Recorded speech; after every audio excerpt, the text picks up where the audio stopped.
29 अक्टूबर मंगलवार को धनतेरस है। इस दिन से दीपोत्सव शुरू हो जाएगा। हर तरीके की खरीदारी, निवेश और नई शुरुआत के लिए पूरे दिन शुभ मुहूर्त रहेंगे।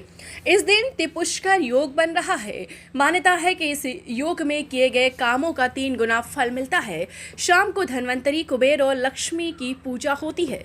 यम के लिए दीपदान भी किया जाता है। अब सबसे पहले आपको ये बता दें कि आपके लिए खरीदारी का शुभ मुहूर्त क्या है। सबसे अच्छा जो मुहूर्त है सुबह 9 बजे से दोपहर 1:30 पर, यानी सुबह 9 से दोपहर 1:30 तक ये शुभ मुहूर्त है। उसके बाद आप शाम को खरीदारी कर सकते हैं। शाम को 7:25 से रात 8:55 तक खरीदारी का शुभ मुहूर्त है। अब आपको ये भी बता दें कि धन्वंतरी की पूजा विधि और मुहूर्त क्या है। सबसे अच्छी बात यह है, आपको ये बताएंगे आप कितने बजे पूजा कर सकते हैं। जो पूजा का शुभ मुहूर्त है शाम 5:45 से रात 8:15 तक, ये आपका शुभ मुहूर्त है धन्वंतरी की पूजा करने का। और मंत्र भी आपको बता दें आपको कौन सा मंत्र कहना है। जी हाँ, सत्यम च एन निरतम रोगम विधुतम अन्वेषित च सविधम आरोग्य मस्य गूढ़म निगूढ़म औषध रूपम धन्वंतरी च सत्यम प्रणमामि नित्यम। भगवान धन्वंतरी की पूजा में गाय के घी से दीपक जलाएं, पूजन सामग्री के साथ औषधियां चढ़ाएं। औषधियों को प्रसाद के तौर पर खाने से बीमारियां दूर होती हैं। कृष्णा, तुलसी, गाय का दूध और उससे बने मक्खन का भोग लगाना चाहिए। धनतेरस पर प्रदोष काल में भगवान धन्वंतरी के साथ लक्ष्मी जी और कुबेर जी की पूजा भी होती है।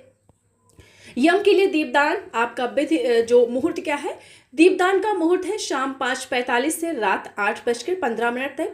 और जो यम के लिए दीपदान करेंगी वो जो मंत्र, आपको कौन सा मंत्र कहना है वो भी आपको बता दें कि मृत्युना पाशहस्तेन कालेन भार्या सा त्रयोदश्याम दीप दाना सूर्या प्रीतियामिति। सूर्यास्त के बाद दीपदान के लिए आटे का 4 मुहा दीपक बनाएं। उसमें सरसों या तिल का तेल डालकर घर के बाहर दक्षिण दिशा में रखें। ऐसा करते हुए यमराज से परिवार की लंबी उम्र की कामना करनी चाहिए।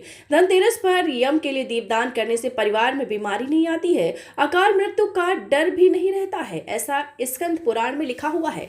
सोने का अमृत कलश लेकर प्रकट हुए धनवंतरी इसलिए मनाते हैं धनतेरस। जी हाँ, समुद्र मंथन की कथा के मुताबिक महर्षि दुर्वासा के श्राप से स्वर्ग श्रीहीन हो गया। सभी देवता विष्णु जी के पास गए। उन्होंने देवताओं से असुरों के साथ मिलकर समुद्र मंथन करने को कहा कि इससे अमृत निकलेगा और समृद्धि आएगी। देवताओं ने यह बात असुरों के राजा बलि को बताई।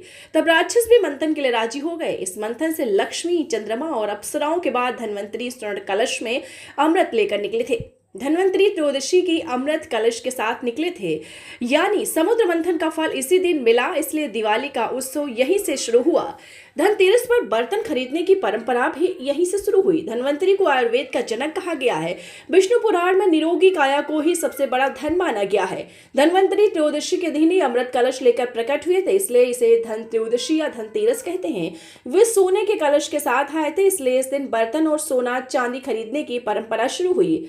5 दिन का दीप उत्सव भी धनतेरस से शुरू होता है। इस दिन घर में गंगा जल छिड़ककर पवित्र किया जाता है। शाम को रंगोली बनाकर दीपक जलाकर धन्वंतरी के साथ कुबेर और लक्ष्मी जी का आवाहन किया जाता है। सोने का बहुत महत्व है। सोना भारतीय संस्कृति में अहम भूमिका निभाता है। ऋग्वेद के हिरण्य गर्भ सूक्त में उल्लेख है कि सृष्टि हिरण्य गर्भ यानी स्वर्ण के गर्भ से आरंभ हुई थी। हेम नाम के राजा के यहाँ पुत्र के जन्म के साथ भविष्यवाणी हुई कि इस शादी के 4 दिन बाद इसकी मृत्यु हो जाएगी। राजकुमार ने जब विवाह किया तो यमराज उसे लेने आ गए। उसकी पत्नी ने गहनों का ढेर लगाकर यम का रास्ता रोक दिया और यम राजकुमार को नहीं ले जा सके। इस तरीके से मृत्यु टल गई। मानता है कि इसलिए इतना सोना खरीदा जाता है। जैन परंपरा में धनतेरस को धनतेरस ध्यान तेरस भी कहा जाता है। तो आपने समझा, बहुत महत्व है, इसलिए आप सोना भी खरीदें और अच्छे से व्रत मनाएं, पूजा करें, अपना जो त्योहार है अच्छे से सेलिब्रेट करें।